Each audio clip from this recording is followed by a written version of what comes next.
Hello, I'm Jared Gay with PWEA. We have a couple of things to touch on in today's daily update. The first thing that I'd like to talk about is the icy conditions that our colleagues and students faced on their morning commutes yesterday. Many were speculating the night before that we might see a code red, or more likely, the first implementation of Superintendent McDade's new code orange policy. While the conditions ultimately didn't justify a code red, they were certainly bad enough that some neighboring school divisions implemented a 2-hour delay, so we are a bit surprised that Prince William County Schools didn't call for a code orange. It would seem as if the superintendent had a little bit of trepidation in implementing a policy that has received almost unanimous backlash from teachers, students, and parents. It's useful here to remember that she first introduced this policy proposal last year, but then she walked it back to an asynchronous learning day when the public reacted to it similarly.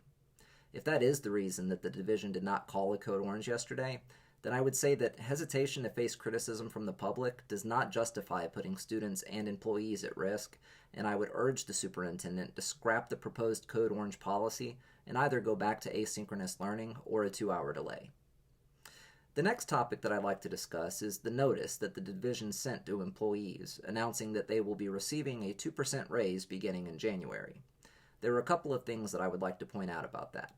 First, while the school division is attempting to give the impression that they allocated budgetary funds in order to provide this raise, the reality is that the division received funding from the state government for the expressed purpose of providing teachers with a raise.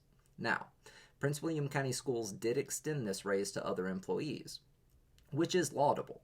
Still, we've yet to see the numbers, so we don't know how many additional employees received the raise or how much additional money, if any, the division spent including other employees. Also, staff are receiving this raise in January, and it does not appear to be retroactive, which leads me personally to wonder if this is how the division could afford to extend the raise to other employees.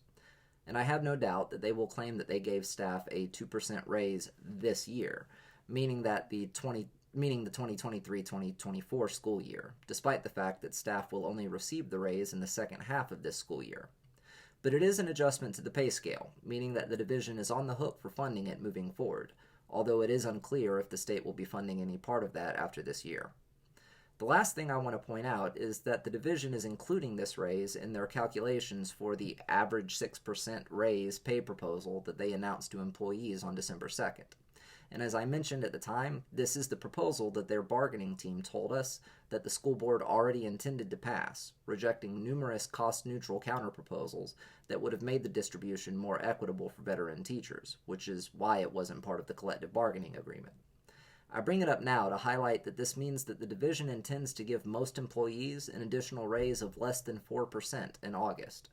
I don't mean to rain on anyone's parade, but I do see it as PWEA's responsibility to provide the context that Prince William County Schools is unwilling to include in their statements.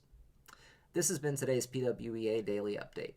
To the public, thank you for listening. And to our colleagues, solidarity.